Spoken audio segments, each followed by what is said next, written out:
بسم الله الرحمن الرحيم القارعة O'z dahshatlari ila odamlar qalbini qattiq qoquvchi qiyomat yaqindir.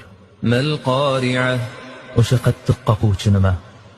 va ma adraka mal qari'a Uning nimaligini qayerdan bilasiz? yawma yakunu an-nasu kal farashil mabthuth U kuni odamlar ko'pligi va to'zib tarqalishi jihatidan xuddi atrofga to'zg'igan parvonalarga, o'zini o'tga uradigan kapalaklarga o'xshab qoladi.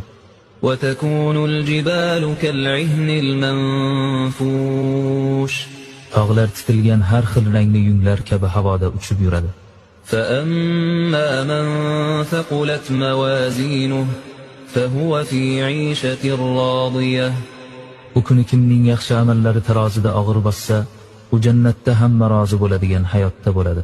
وأما من خفت موازينه فأمه هاوية Kimning yaxshi amallari tarozida yengil kelib, yomonliklari bosib ketsa, uning joyi hoviya, jahannamdir. وما أدراك ما هي Ey payg'ambar, hoviya nimaligini bilasizmi?